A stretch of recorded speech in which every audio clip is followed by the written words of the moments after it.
देखिए, हमने पहले ही कहा था कि ये किसान है, इसको छेड़ो मत ना, लेकिन वो तो योगी है।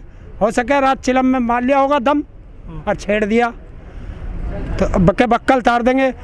है किसान का कोई बक्कल तार दे? हमने तुरंत वो चैलेंज स्वीकार किया और टिकैत साहब गए।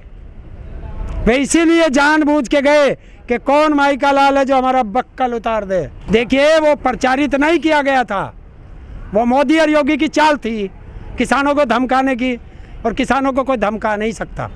क्या जो टिकैत साहब के जो पूरे देवर थे उनको देखकर पीछे हट गए जो अंधभक्त हैं? नहीं, मैं तो पूछना चाहता हूँ, मेरे से भी रोज पूछ रहे थे लोग बाग कि बक्कल तार देंगे, लखनऊ चले जाइए बक्कल तार देंगे। मैं कहा भाई बक्कल ही उतरवाओगे अब क्या हम। टिकैत साहब गए तो पता ही नहीं चल रहा वे अंधभक्त किस भट्ट में बढ़ गए, या तो गोरखपुर मठ में चले गए। 12,000 करोड़ रुपया हमारा गन्ने का है, तो हम अपना गन्ने का पेमेंट ना मांगे? किसी सरकारी कर्मचारी की, भारत के प्रधानमंत्री की, उत्तर प्रदेश के मुख्यमंत्री की सैलरी 1 महीने की भी रुकी हुई है? नहीं है ना। तो हमारे गन्ने का पेमेंट क्यों रोक रखा? हम अपने बच्चों को क्या खिलाएं? हम अपने बच्चों को स्कूल की फीस कैसे दें? जो बीजेपी का मंत्री है उत्तर प्रदेश का, उससे एक सवाल किया गया उसी चैनल के एक पंचायत प्रोग्राम में कि महंगाई हो रही है, तो वो बीजेपी के मंत्री कहते हैं कि महंगाई तो है ही नहीं उत्तर प्रदेश में। बिल्कुल, मैं यही तो कह रहा हूँ, अगर महंगाई नहीं है तो 350 से सिलेंडर 900 रुपये कैसे हो गया? बताएं। 1200 का खाद का कट्टा 2400 रुपये का कैसे हो गया? डीएपी का बताएं। 60 रुपये लीटर जो पेट्रोल था वो 100 के पार कैसे पहुंच गया? बताएं। 100 रुपये लीटर का सरसों का तेल 200 पार कैसे हो गया? देखिए, ये नाम बदलने में वो है माहिर। हो सकता है किसी दिन ये अपने बाप का भी नाम बदल ले, कोई दो राय नहीं है इसमें। ये बदल सकते हैं। नाम बदलने से क्या होता है? देश का पैसा बर्बाद होता है। अभी आप इस गाजियाबाद का नाम बदल दो तो जितने भी सरकारी दफ्तर हैं सब जगह पैसा खराब होगा। सारा पैसा उत्तर प्रदेश की जनता का पैसा, टैक्स का, उससे रोजगार मिला, शिक्षा मिली, स्वास्थ्य मिला, क्या मिला? तो नाम बदलने से प्रदेश की तकदीर नहीं बदलती, लोगों में भ्रम पैदा किया जाता है जो ये करना चाहते। कौन निकाल रहा तिरंगा यात्रा? देश के सबसे बड़े गद्दार जो 1947 से लेकर 1950 तक तिरंगे को जलाते थे, वो देश के तिरंगा यात्रा निकालेंगे। जिन्होंने 52 साल तक अपने उस पर हेडक्वार्टर पर तिरंगा नहीं लहराया, वो देशभक्त बनेंगे। जो देश के गद्दार थे, 1947 से पहले अंग्रेजों के गुलाम थे, भारत के जो आज़ादी की लड़ाई लड़ रहे थे, उनके खिलाफ थे।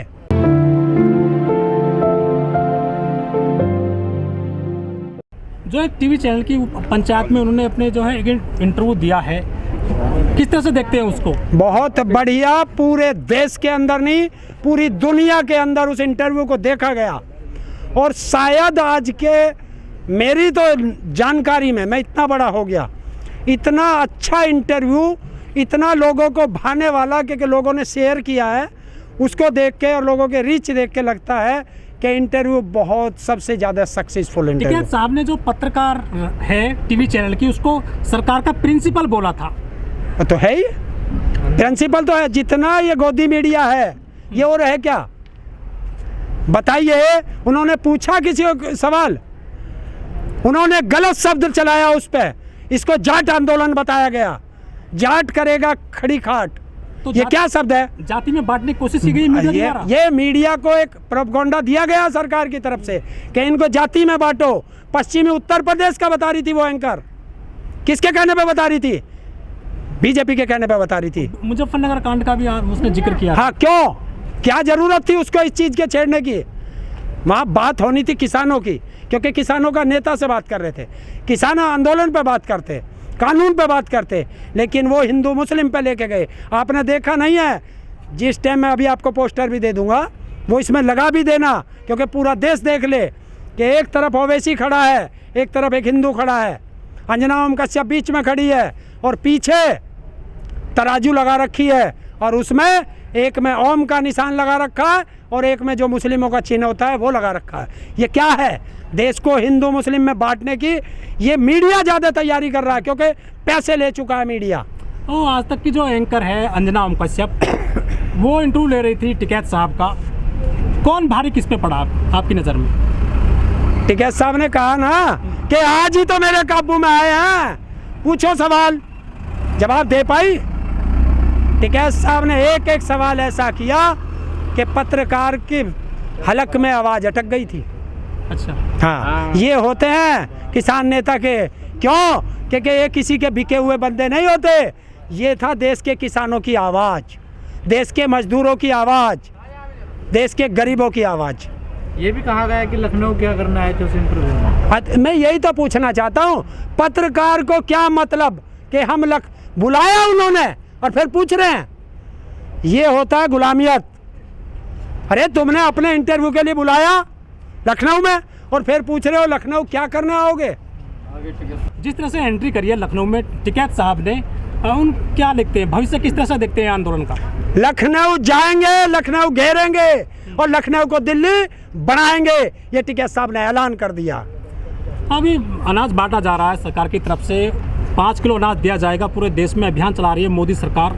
लेकिन उस जो 5 किलो का अनाज है उस पर एक थैला आ गया है, उस थैले पे मोदी की फ़ोटो है, योगी की फ़ोटो है और जो मध्य प्रदेश के मुख्यमंत्री हैं शिवराज जी, उनकी फ़ोटो है। क्या है, 2 का तेल 100 का खेल, 90 रुपये का अनाज है, 100 रुपये की प्रिंटिंग करा दी गई है जो थैला है अनाज का। पैसा किसका? आपका, इसका। ये पैसा है। नहीं, प्रचार करना जरूरी है क्या? हाँ, क्योंकि फिर आचार संहिता लगेगी जब चुनाव आएगा।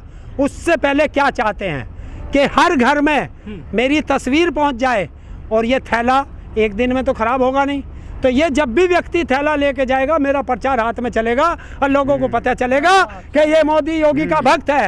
ये दिखाना चाह रहे आप। आज आपको एक आज सच्चाई बताता हूँ। मुजफ्फरनगर के अंदर मिलों की फैक्ट जो जीएम है उनकी मीटिंग बुला ली है सारे जीएमओ की। सुरेश राणा जो कृषि वो है गन्ना मंत्री, उसने बुलाई है और कहा है कि अपने सारे लोगों से कहो कि जो भी किसानों में जाएं और ये कहें हर जगह जाके अपने वे मान ले कि जैसे ये मेरा भक्त है, ये उसका भक्त है, तो उनसे बात करें और कि कहें कि पश्चिमी उत्तर प्रदेश में गन्ने का पेमेंट बहुत अच्छा मिल रहा है और उसको सोशल मीडिया पे चलाएं। ये है इनका प्रचार।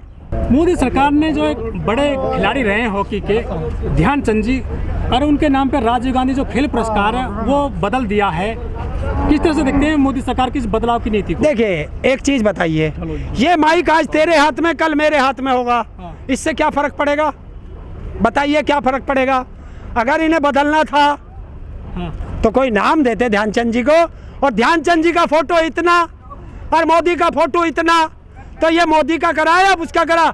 और बताए ध्यानचंद जी को तो इन्होंने किया, अच्छा किया। और ध्यानचंद जी को क्यों किया इन्होंने? कि उन्होंने खेल रत्न नहीं मांगा गया। आजकल हमेशा ये मांग हुई है 1-2 दशक से कि मेजर ध्यानचंद जी को भारत रत्न दिया जाए, लेकिन ये नहीं देंगे।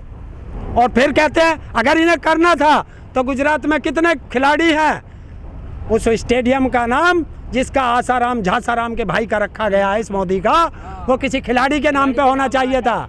ऐसे तो फिर दीनदयाल उपाध्याय के नाम पे बहुत सारे क्या है बिना मतलब? क्यों मतलब है? अरे जब इसका नाम राम सिंह है तो इसका राम सिंह रहने दो, श्याम सिंह के नाम से नया बनाओ। जो भी उद्योगपति आता वो प्रॉफिट के लिए आता, घाटे में थोड़ा ही आएगा। तो उद्योगपति क्यों बांटेगा भाई? और ये तुम्हें लालच दिया जा रहा है। मैं आज एक खुलासा और करता हूं कि जिस समय देश में अंग्रेज थे, भारत देश में कोई चाय नहीं पीता था। अंग्रेज चाय पिलाते थे, 2 पैसे 10 पैसे उसको देते थे कि ये चाय पी और 10 पैसे ये भी ले। तो इसको आदत डाली चाय पीने की, और अब इन्हीं की चाय इन्हीं को बेचते हैं महंगे में। और यही हाल ये हो रहा कि आपको फ्री की आदत डालेंगे और फिर तुम्हें जो 100 रुपए किलो आटे के लिए तड़फाएंगे, क्योंकि अडानी अंबानी के गोदाम तैयार हैं और भारत के अंदर किसी पार्टी की सरकार नहीं, अडानी और अंबानी की सरकार चल रही है। देखिए, कनॉट प्लेस के अंदर वाल्मीकि मंदिर है और उस पे हमारे माननीय राकेश टिकैत जी जाएंगे और वाल्मीकि मंदिर पे तिरंगा लहराएंगे। कैसे रोक देगा कोई? दिल्ली इनके पिताजी की है। लेकिन पिछली बार बदनामी मिली थी किसानों को। किसको? किसानों को कोई बदनाम नहीं कर सकता। जो बदनाम होगा सरकार बदनाम होगी। कानून व्यवस्था किसके हाथ में? किसने दिल्ली जाने का रास्ता दिया?